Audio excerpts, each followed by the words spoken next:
Good morning, dear students. Now, here is the topic solubility equilibria of sparingly soluble salts. Sparingly soluble salt, it means very less amount of the dissolution of the salt when takes place. It is called sparingly soluble salts. So, on the basis of salt's solubility, salts can be categorized into 5 categories. Salt's solubility, that means how far the salt is able to soluble into the solvent. On that basis, there are 5 categories. The first is highly soluble salts, soluble salts, slightly soluble salts, sparingly soluble salts, and insoluble salts. Highly soluble salts, it means they are also considered as hygroscopic. Now, what is hygroscopic? Hygroscopic means the salts will absorb moistures from air and dissolve themselves in it, exist as a water. You might have observed that sodium chloride, that means common salt, our table salt, which we are eating, right? Namak. When the amount of the sodium chloride is sometimes fall on the ground or on the platform or even on the table, and in the season, mostly of the rainy season, where the amount of moisture is very high in the atmosphere, then you would have observed that after some time that salt which has already fallen on the platform or a table will dissolve itself, and you may observe there some water droplets, or the salt will be completely wet. So that is the hygroscopic nature. It means which absorbs moisture themselves and dissolve themselves to it and exist as a water contained.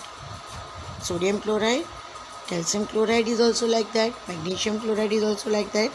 They are highly soluble salts. Their solubility rate is very high, more than 1 molar. Molarity, it means 1 mole per liter. That much dissolution is possible. Then soluble salt is another category where the solubility is greater than 0.1 molar. You see, it is 0.1 only. This is 1 molar. It is 0.1. That means 10th part of it. Slightly soluble salt, that means not very high amount, but somewhat portion of the salt can be soluble, and that solubility is between 0.01 to 0.1.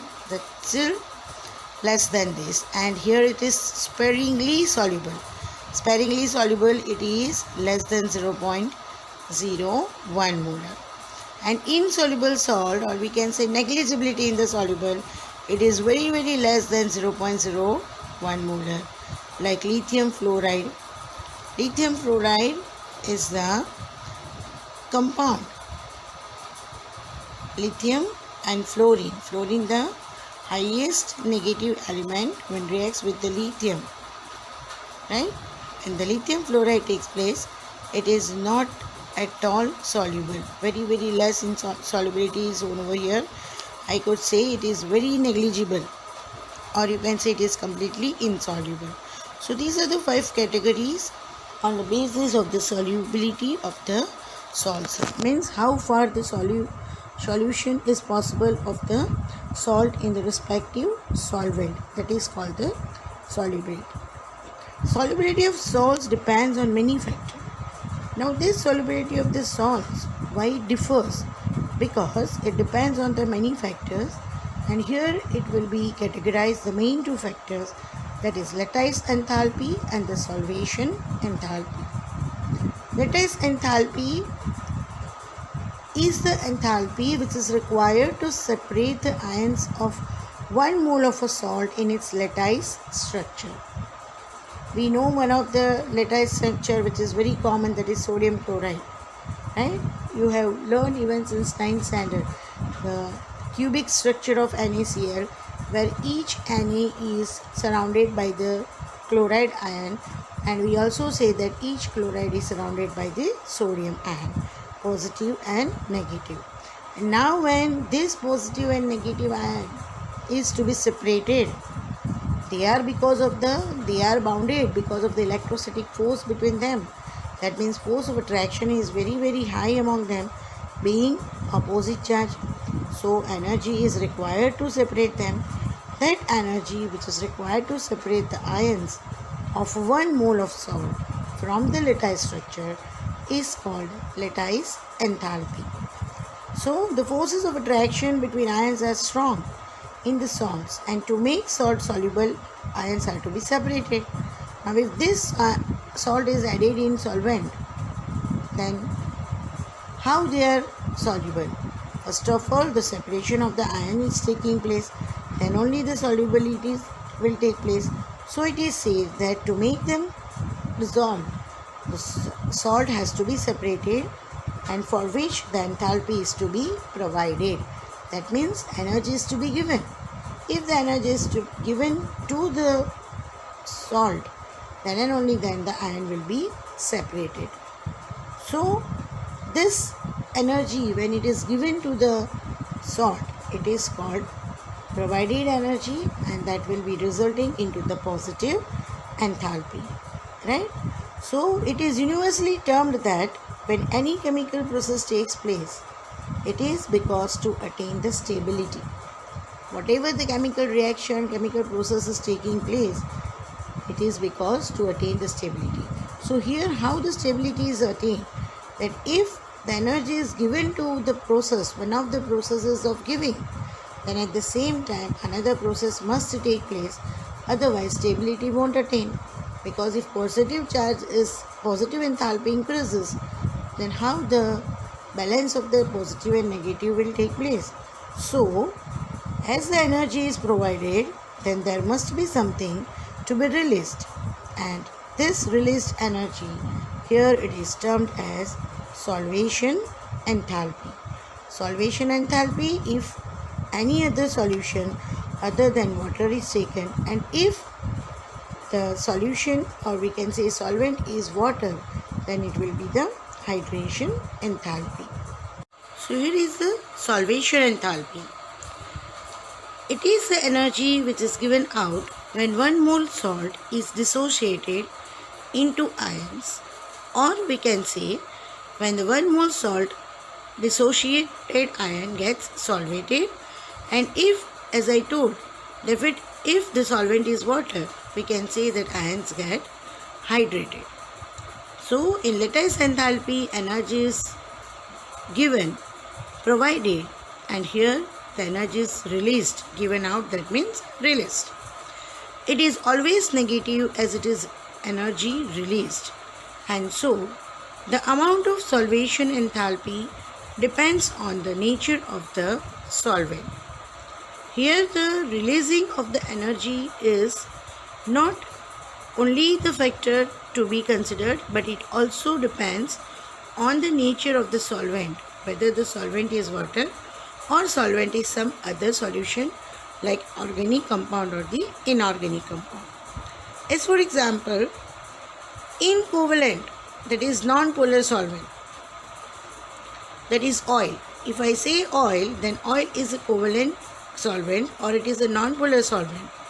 Now when salt is added to oil, it will not dissolve as in polar solvent water. If we will add salt to water and if we add salt to oil, then the dissolution of the salt, the rate of dissolution in water will be faster, because water is polar solvent whereas oil is non-polar solvent. Why this happens? Because in oil, as it is covalent, that is non-polar, ions are not attracted, and so for covalent non-polar solvent, energy will be small, and for ionic polar solvent, the energy will be large, because in polar solvent there will be the ionic forms, positive and negative ions will be there, and because of the presence of positive and negative ion, there will be the opposite attraction. So the energy effect, even for the provision and for the release, both will be larger.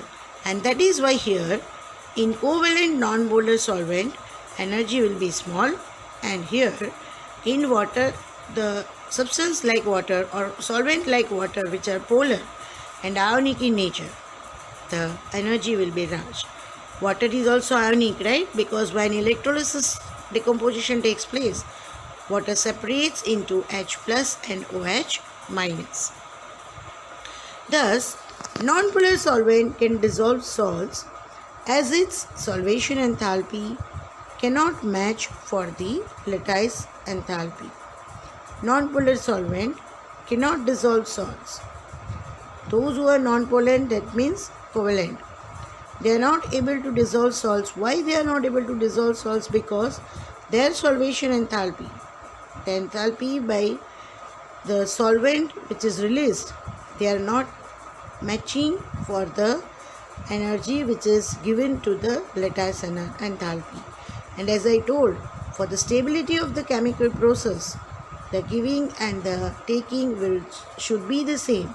So if lattice energy is provided, and as per that, if solvation and energy or enthalpy is not released, that means they are not compensating, that means they are not matching. For what? For the non-polar, that is covalent solvent. So for salt to be soluble, so what is here to be kept in mind? So for the salt to be soluble, solvation enthalpy should be greater than the lattice enthalpy.